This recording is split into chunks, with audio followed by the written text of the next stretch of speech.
I'm rolling. Alright. I guess, these are going to be different questions, I guess, obviously, since you were her brother and you grew up with her. But I definitely want to hear about Brazil and what that was like for all of you and the memories you have from that. So, Okay. I guess, first, state your... My name, rank, serial number. I'm Rich Lindner, or Richard Danforth Lindner, my full name. Martha's youngest brother, about 11 and a half years, or no, she was more, no, about 10 and a half years difference in our ages. So, Well, what was your relationship like since she was the oldest and you were the baby? It was really good. There was a break there. I remember a day in Brazil when we lived in a city called Belo Horizonte, which is right in the middle of Brazil. And I was vaguely aware, because I was probably around maybe 6 years old or so, that she was leaving for somewhere. And all of a sudden, all these people descended on our house, and they're really cool people. They're like teenagers, so they're like playing with me and doing all this kind of fun stuff. I remember one of these guys on the porch playing with a volleyball and hiding it and searching for it. And well, it turns out those were a group of Martha's friends, and seeing her off, she was leaving for the States, because she left Brazil before the rest of the family a couple of years since I believe when she was around 16. And I remember her leaving, and I don't have that many memories before that in Brazil, but I remember being in Brazil and getting a letter from her, and it was a real thick letter, and I opened it up, and it was juicy fruit gum stuck to it. And I remember most of my memories of Brazil is getting those letters and listening to my mom read the letters from her. So. A lot of you. When did the family move to Bowling Green while she was in school, right? Yes. Yeah, we reunited. We came to the States in I think around 1971, and we met her, I believe, in Arizona, and she rejoined the family, and we drove all the way from Arizona up to Ohio and Bowling Green, and so that's when.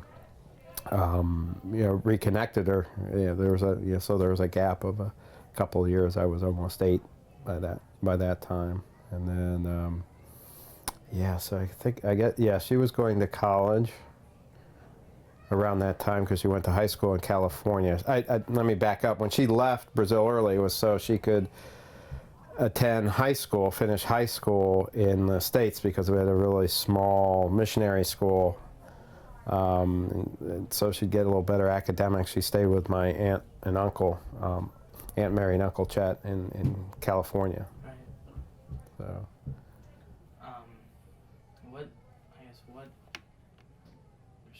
Should like being her brother, you have so much that's like it's hard to know where to begin. But what qualities about her? What do you miss most about her? What are some of the memories? Martha, what I really miss, and it was a real, 99 was a tough year on all of us. In my immediate family, which was my parents and then my sisters, we lost Martha's father 6 months to the day before we lost Martha, and I would say it was the two really strongest. Almost the presence in that family in a very short period of time. And so Martha was, when I got out of the Navy and I was broke and looking for a job and found a job in Cincinnati, it was like obvious I was going to live with Martha. She would put, same with my sister Grace. If somebody needed, and Janice at one point, if somebody needed a place, a shelter to go, if you needed advice, and yeah, that's what I remember. Just the wisdom, and just the and just that. From the earliest memories I had was it was her faith, the strength of her faith, and it wasn't a gaudy faith. It wasn't. It was a very deep felt one, and very much she lived it, and so that's really what I remember. Just being really a leader in the family. And the faithfulness, and just really selflessly doing whatever, taking that leadership role of very thanklessly, and easily.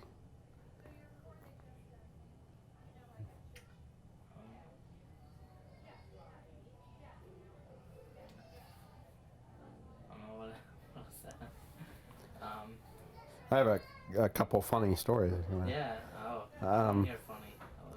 I mean, when we were in Arizona, and I was very, very. I don't remember where this started because I was very young. But we had this game where there was this nonsense word, and that "inyama" was the word, and if I ever said that, and she heard it, she was going to tickle me. So I had always positioned myself and say it, and then run away, and she would run after me. And while we were in the Grand Canyon, she took one of those donkey rides where you go down into the canyon. And I remember waiting until and once you're on that donkey line of donkeys, you're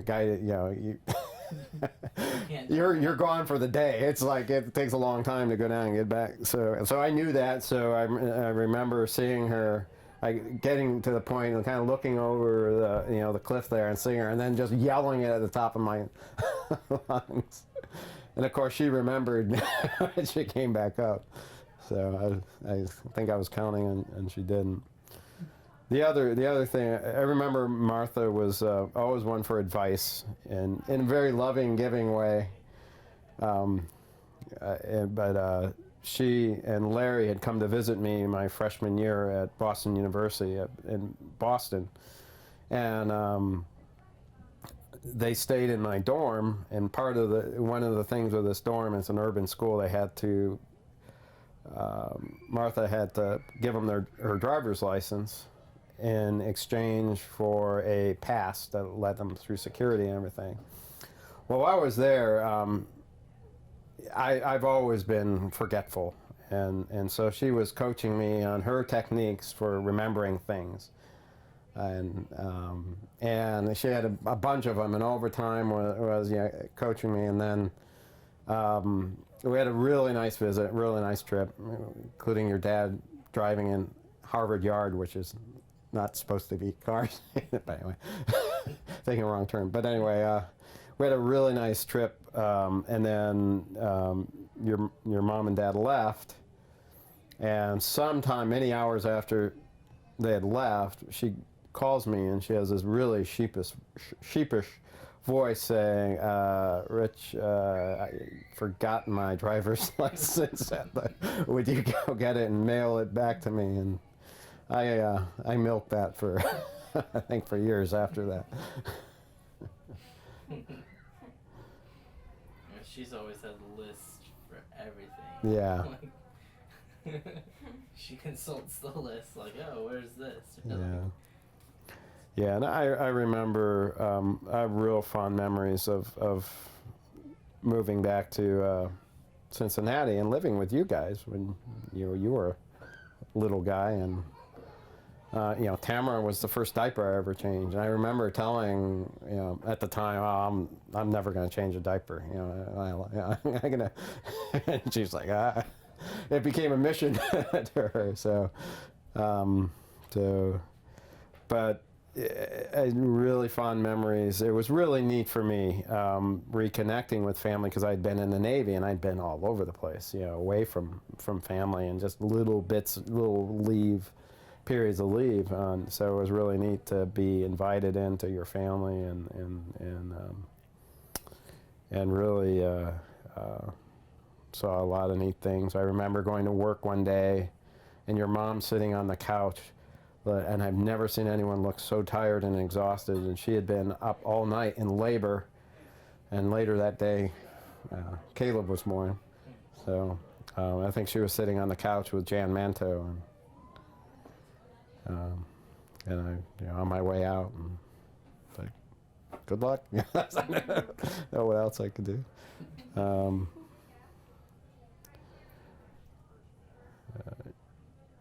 I remember memories of you, Nathan, and being home, and the others, but more so you because you were older with the homeschooling and being really impressed.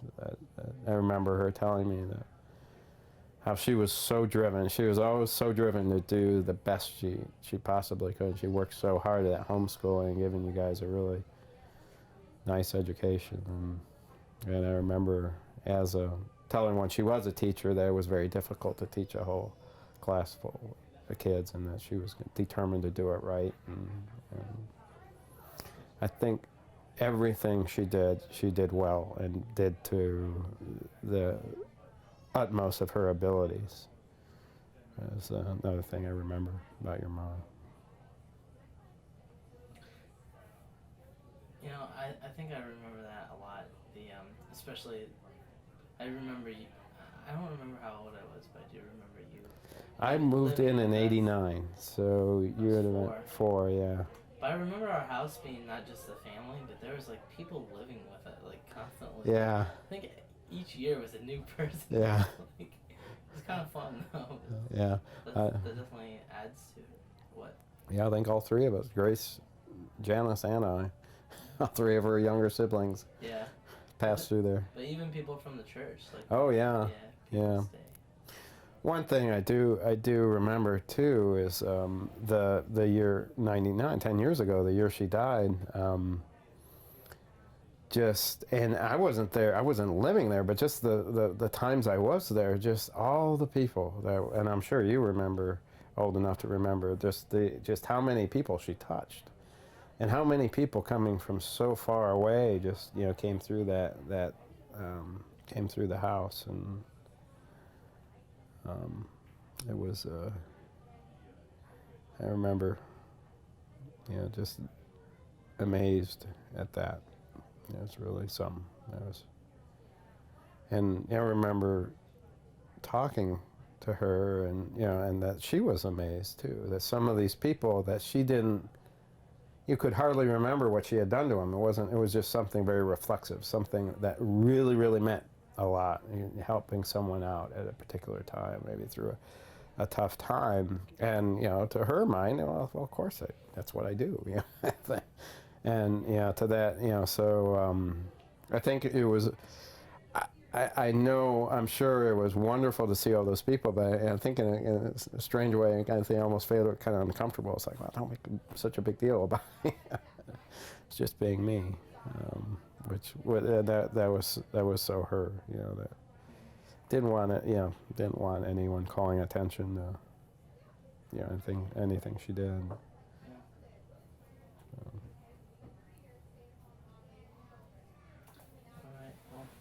For sharing. Do you have anything else? I'm spent. I'm amazed I did this without. I think I'm out of tears from the ceremony. Between your moving tribute and Nana's and Caleb's music and your dad, it's been a neat day. This is really wonderful that you're doing this, and this too. This video honoring your mother with your talents. And I don't know you, but thank you. I look forward to getting a copy of this because, your spirit is definitely living on. So, okay. All right, thanks. Well, thank you.